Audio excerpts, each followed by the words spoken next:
ಶ್ರೀ ಗುರು ರಾಘವೇಂದ್ರ ಸ್ವಾಮಿ ಜ್ಯೋತಿಷ್ಯ. ಮಂತ್ರಾಲಯದಲ್ಲಿ ತಮ್ಮ ತಪೋಶಕ್ತಿಯಿಂದ ವಾಕ್ಯ ಸಿದ್ಧಿ ಮಂತ್ರಸಿದ್ಧಿ ಪಡೆದಿರುವ ಪಂಡಿತ್ ಶ್ರೀ ಅಪ್ಪಟಾಚಾರ್ಯರು ತಾಂತ್ರಿಕ ಜ್ಯೋತಿಷ್ಯರು. ಶ್ರೀ ಸಾಯಿಬಾಬಾ ಹಾಗೂ ರಾಘವೇಂದ್ರ ಸ್ವಾಮಿಯ ಆರಾಧಕರು. ನಿಮ್ಮ ಸಮಸ್ಯೆಗಳ ಪರಿಹಾರಕ್ಕೆ ಇಲ್ಲಿದೆ ದಿವ್ಯ ಮಾರ್ಗ.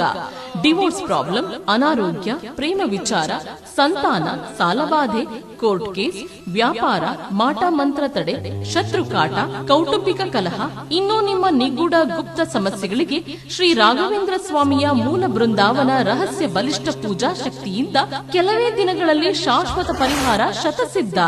ವಿಶೇಷ ಸೂಚನೆ: ಅಲ್ಲಿ ಇಲ್ಲಿ ಕೇಳಿ ಎಲ್ಲೂ ಪರಿಹಾರವಾಗದ ನಿಮ್ಮ ಸರ್ವ ಸಮಸ್ಯೆಗಳಿಗೆ ಇಲ್ಲಿದೆ ದಿವ್ಯ ಮಾರ್ಗ. ನಂಬಿಕೆಟ್ಟವರಿಲ್ಲವೋ ಈ ರಾಯರ. ನೀವು ಬಯಸುವ ನೆಮ್ಮದಿಯ ಜೀವನಕ್ಕಾಗಿ ಒಮ್ಮೆ ಸಂಪರ್ಕಿಸಿ. ಶ್ರೀ ಗುರು ರಾಘವೇಂದ್ರ ಸ್ವಾಮಿ ಜ್ಯೋತಿಷ್ಯ, ಪಂಡಿತ್ ಶ್ರೀ ಅಪ್ಪಟಾಚಾರ್ಯರು. ಫೋನಿನ ಮೂಲಕ ಪರಿಹಾರ. ಮೊಬೈಲ್ ಸಂಖ್ಯೆ 9001811181. ಹರೇ ಶ್ರೀನಿವಾಸ. ಓಂ ಶ್ರೀ ಗುರು ರಾಘವೇಂದ್ರಾಯ ನಮಃ. ಎಲ್ರಿಗೂ ನಮಸ್ಕಾರ. ಇವತ್ತಿನ ವಿಡಿಯೋನಲ್ಲಿ 25ನೇ ತಾರೀಕಿನ ಗುರುವಾರ ಯಾವ ರೀತಿ ಪೂಜೆ, ಯಾವ ನೈವೇದ್ಯ, ದೀಪಾರಾಧನೆ ಎಲ್ಲದರ ಬಗ್ಗೆ ಪೂರ್ಣವಾದಂತಹ ಮಾಹಿತಿ ನಿಮಗೆ ಈ ವಿಡಿಯೋನಲ್ಲಿ ಸಿಗುತ್ತೆ ನೋಡಿ. ಧನುರ್ಮಾಸದಲ್ಲಿ ಏನೇನೆಲ್ಲ ಗುರುವಾರಗಳು, ಎಷ್ಟು ಗುರುವಾರಗಳು ಬಂದಿದೆ, ಆ ಎಲ್ಲ ಗುರುವಾರಗಳಿಗಿಂತ ನಾಳೆ ಅತಿ ಶ್ರೇಷ್ಠವಾದಂತಹ ಗುರುವಾರ. ಆದರೆ ಧನುರ್ಮಾಸದಲ್ಲಿ ಯಾವ ಗುರುವಾರ ಎಷ್ಟು ಶ್ರೇಷ್ಠವಾಗಿ ಬಂದ್ರೂ ಕೂಡ ನಾವು ಯಾವ ವ್ರತಾಚರಣೆಯನ್ನು, ಅಂದರೆ ರಾಯರಿಗೆ ಸಂಬಂಧಪಟ್ಟಂತೆ ಯಾವುದೇ ವ್ರತಾಚರಣೆ, ಅಂದರೆ 21 ದಿವಸದ್ದು 48 ದಿವಸ 7 ಗುರುವಾರ ಯಾವ ವ್ರತಾಚರಣೆಯನ್ನು ನಾವು ಕೂಡ ಮಾಡೋದಕ್ಕೆ ಬರೋದಿಲ್ಲ ನೋಡಿ. ವೈಕುಂಠ ಏಕಾದಶಿಗೆ ಕೊನೆ ಆಗೋ ಹಾಗೆ, ಅಂದರೆ ಭಾನುವಾರದಿಂದ 3 ದಿವಸಗಳ ವ್ರತಾಚರಣೆಯನ್ನು ನಾವು ಮಾಡಬಹುದು. ಅದು ಬಹಳ ಶ್ರೇಷ್ಠ ಫಲಗಳನ್ನು ಕೊಡುತ್ತೆ. ವಿಡಿಯೋ ಹಾಕಿದ್ದೀನಿ, ಇದರ ಹಿಂದೆ ಚೆಕ್ ಮಾಡ್ಕೊಳ್ಳಿ. ಆಮೇಲೆ ವೈಕುಂಠ ಏಕಾದಶಿಯ ದಶಮಿಯ ಆಚರಣೆ ಬಹಳ ವಿಶೇಷವಾಗಿರುತ್ತೆ. ಅದರ ವಿಡಿಯೋವನ್ನು ಕೂಡ ಈ ಹಿಂದೆ ಅಪ್ಲೋಡ್ ಮಾಡಿದ್ದೀನಿ. ಅದರಂತೆಯೇ ನೀವು ದಶಮಿ ಆಚರಣೆ ಮಾಡಬೇಕು. ವೈಕುಂಠ ಏಕಾದಶಿ ಅಂತಂದರೆ 3 ದಿವಸಗಳ ಆಚರಣೆ ಬರುತ್ತೆ. ಒಂದೇ ದಿವಸದ ಪೂಜೆ ಪುನಸ್ಕಾರ ಅಂತ ಹೇಳಿ ಭಾವಿಸಬೇಡಿ. 3 ದಿವಸನೂ ಕೂಡ ಮನೆಯಲ್ಲಿ ಶ್ರೀಹರಿಯ ಮತ್ತು ರಾಯರ ಸೇವೆಯನ್ನು ನಾನು ಹೇಳಿದಂತೆ ಮಾಡಿ ಬಹಳಷ್ಟು ಕಷ್ಟಗಳು ನಿಮಗೆ ಕಡಿಮೆ ಆಗುತ್ತೆ. ಇನ್ನು ನಾಳೆ ಗುರುವಾರದ ಪೂಜೆ ಅಂತ ಹೇಳಿ ನೋಡೋದಕ್ಕೆ ಹೋದಾಗ ಸಮಯ ಅಂತಂದರೆ 5 ಗಂಟೆ 10 ನಿಮಿಷ. ಧನುರ್ಮಾಸದ ಪೂಜೆ ಪ್ರತಿನಿತ್ಯವೂ ಕೂಡ ಅಷ್ಟರಲ್ಲೇ ಮುಗ್ದೋಗಬೇಕು. ಬಹಳ ಒತ್ತಾಯಿತು ಅಂತಂದ್ರೂ 6:30 ಒಳಗಡೆ ನಾವು ಪ್ರತಿನಿತ್ಯ ಪೂಜೆ ಮುಗಿಸ್ಕೋಬೇಕು. ಅದನ್ನು ಮೀರಿ ಮಾಡಿದಂತಹ ಪೂಜೆಗೆ ಧನುರ್ಮಾಸದಲ್ಲಿ ಫಲ ಇರೋದಿಲ್ಲ.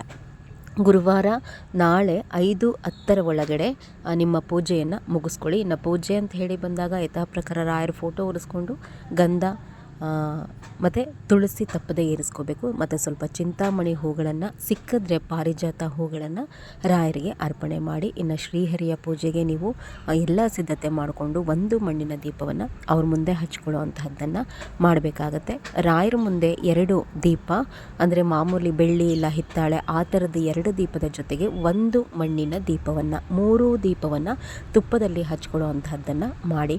ನಾಳೆ ಬಹಳ ವಿಶೇಷವಾದಂತಹ ಗುರುವಾರವಾದ್ದರಿಂದ ರಾಯರಿಗೆ ಏನಾದರೂ ಒಂದು 3 ಬಗೆಯ ಹಣ್ಣು ಮತ್ತು 3 ಬಗೆಯ ಡ್ರೈ ಫ್ರೂಟ್ಸನ್ನು ಮಾಡಿಡಬೇಕು. ಮತ್ತು ಜೊತೆಯಲ್ಲಿ ರಾಯರಿಗೆ ಅತ್ಯಂತ ಪ್ರಿಯವಾದಂತಹ ಹೆಸರುಬೇಳೆ ಪಾಯಸವನ್ನು ಮಾಡಿ ಇಡಿ. ನೋಡಿ, ಹೆಸರುಬೇಳೆ ಪಾಯಸ ಅಂತಂದರೆ ನೀವು ಮನೆಗೆಲ್ಲ ಹೇಗೆ ಮಾಡ್ಕೊತ ಕೂತ್ಕೋತಿರೋ ನೈವೇದ್ಯಕ್ಕೆ ಅದೇ ರೀತಿ ಮಾಡಬೇಕು ಅಂತ ಏನಿಲ್ಲ. ನೀವು ಹೆಸರುಬೇಳೆನ ಬೇಯಿಸ್ಕೊಂಡು ಅದಕ್ಕೆ ಸ್ವಲ್ಪ ಬೆಲ್ಲವನ್ನು ಹಾಕ್ಕೊಂಡು, ಸ್ವಲ್ಪ ಇಲ್ಲಾಂದರೆ ಕಾಯಿ ತುರಿಯನ್ನು ಅದರ ಮೇಲೆ ಉದುರಿಸಿ ತುಪ್ಪದಲ್ಲಿ ದ್ರಾಕ್ಷಿ ಗೋಡಂಬಿ ಹುರಿದು ಹಾಕಿದ್ರೂ ನಡೆಯುತ್ತೆ. ಎಲ್ಲನೂ ರುಬ್ಬಿ ಮಾಡಲೇಬೇಕು ಅಂತ ಏನಿಲ್ಲ. ಏನಕ್ಕೆ ಹೇಳಿದೆ ಅಂದರೆ ಬಹಳ ಬೇಗ ಪೂಜೆ ಮಾಡಬೇಕಾಗಿರೋದ್ರಿಂದ ಸ್ವಲ್ಪ ಈಸಿಯಾಗಿ ಆಗುವಂತಹದ್ದನ್ನು ನೋಡಿ. ಹೆಸರುಬೇಳೆನ ಕುಕ್ಕರಲ್ಲಿ ವಿಷಲ್ ಮಾಡಿಸ್ಕೊಂಡು ಸ್ವಲ್ಪ ಅದಕ್ಕೆ ಬೆಲ್ಲ ಹಾಕಿಬಿಟ್ಟು ಕಾಯಿ ತುರಿ ಮೇಲೆ ಹಾಕಿಬಿಡಿ, ಸಾಕಾಗುತ್ತೆ. ತುಪ್ಪದಲ್ಲಿ ದ್ರಾಕ್ಷಿ ಗೋಡಂಬಿಯನ್ನು ಹುರಿದು ಹಾಕ್ಕೊಳ್ಳಿ. ಇನ್ನು ಧನುರ್ಮಾಸವಾದ್ದರಿಂದ ನೀವು ಹಿಂದಿನ ದಿವಸನೇ ನೆಲ ಎಲ್ಲ ಒರೆಸಿ ಬಿಟ್ಕೋಬಹುದು ಮನೆ ಒಳಗಡೆ. ಸೊ ಹಿಂದಿನ ದಿವಸನೇ ಗುಡಿಸಿ ನೆಲ ಎಲ್ಲ ಒರೆಸ್ಕೊಂಡು ಪಾತ್ರೆ ತೊಳೆದು ಅಡುಗೆ ಮನೆಯೆಲ್ಲ ಕ್ಲೀನ್ ಮಾಡಿ ಇಟ್ಕೊಳ್ಳಿ. ಆವಾಗ ಬೇಗ ಹೇಳಿದಂತಹ ಶುಭ ಮುಹೂರ್ತದಲ್ಲಿ ಪೂಜೆ ನಡೆಯುತ್ತೆ ಬೆಳಗ್ಗೆ. ಆದರೆ ಹೊರಗಡೆ ಬಾಗಿಲಿಗೆ ನೀರು ಹಾಕಿ ರಂಗೋಲಿ ಮಾಡಬಾರ್ದು, ಮನೆಗೆ ದಾರಿದ್ರ್ಯ ಬರುತ್ತೆ ರಂಗೋಲಿಯನ್ನು ನೈಟೇ ಹಾಕೋದ್ರಿಂದ. ಇನ್ನು ನಾನು ಹೇಳಿದಂತೆ ದೀಪ ಹಚ್ಚಿದ್ದಾದಮೇಲೆ ಊದುಗಡ್ಡಿಯನ್ನು ಹಚ್ಚಿ ದೇವರುಗಳಿಗೆ ಧೂಪವನ್ನು ತೋರಿಸಿ ಸ್ತೋತ್ರಗಳನ್ನು ಹೇಳ್ಕೊಳ್ಳಿ. ವಿಷ್ಣುವಿನ ಅಷ್ಟೋತ್ರ ಇಲ್ಲಾಂದರೆ ವಿಷ್ಣು ಸಹಸ್ರನಾಮ ಹೇಳ್ಕೋಬೇಕು, ರಾಯರ ಅಷ್ಟೋತ್ರವನ್ನು ಹೇಳ್ಕೋಬೇಕು, ಮತ್ತು ರಾಯರ ಅಕ್ಷರ ಮಾಲಿಕ ಸ್ತೋತ್ರ, ಗಾಯತ್ರಿ ಮಂತ್ರ ಪಾರಾಯಣ ಕೂಡ ನಾಳೆ ಮಾಡಬಹುದು. ಇದೆಲ್ಲ ಸ್ತೋತ್ರಗಳನ್ನು ಹೇಳ್ಕೊಂಡಾದಮೇಲೆ ನಾನು ಏನೇನೆಲ್ಲ ಹೇಳಿದೆ, 3 ಬಗೆಯ ಹಣ್ಣು, ಡ್ರೈ ಫ್ರೂಟ್ಸು, ರಾಯರಿಗೆ ನೈವೇದ್ಯ ಎಲ್ಲ ಇಟ್ಟು ಪಂಚಾರತಿಯನ್ನು ಮಾಡಿ ಮಹಾಮಂಗಳಾರತಿಯನ್ನು ಮಾಡ್ಕೊಳ್ಳಿ. ಯಾರೆಲ್ಲ ದೇವಸ್ಥಾನಕ್ಕೆ ಹೋಗ್ತೀರಾ ಅಂಥವರು 6:15 ಒಳಗಡೆ ಆದಷ್ಟು ಎಳ್ಳುಬತ್ತಿಯನ್ನು ದೇವಸ್ಥಾನದಲ್ಲಿ ಹಾಕಿ ಅರಳಿ ಮರಕ್ಕೆ ಪ್ರದಕ್ಷಿಣೆ ಹಾಕಿ ಆಂಜನೇಯ ಸ್ವಾಮಿಯ ಗುಡಿ ಇದ್ದರೆ ಹೋಗಿಬಿಟ್ಟು ಪ್ರದಕ್ಷಿಣೆ ಮಾಡ್ಕೊಂಡು ಬನ್ನಿ. ಧನುರ್ಮಾಸ ಬಹಳ ಚಳಿ ಇದೆ ಈ ಬಾರಿ, ಆದರೂ ಒಂದು 5 ದಿನ 3 ದಿನ ಆದ್ರೂ ಕೂಡ ಸಮಯ ಮುಗಿಯುವಷ್ಟರೊಳಗೆ ಮಾಡಲಿಕ್ಕೆ ಪ್ರಯತ್ನ ಪಡಿ. ಎಲ್ಲರೂ ಕೂಡ ಬಹಳ ಸರಳವಾಗಿದೆ ರಾಯರ 3 ದಿವಸದ ವ್ರತಾಚರಣೆ, ಭಾನುವಾರದಿಂದ ಮಾಡುವಂತಹದ್ದು. ಆ ವ್ರತವನ್ನು ಮಾಡಿ ಬಹಳ ಒಳ್ಳೆಯದಾಗುತ್ತೆ. ಎಲ್ರಿಗೂ ಕೂಡ ನಮಸ್ಕಾರ. ರಾಯರು ಒಳ್ಳೇದು ಮಾಡಲಿ.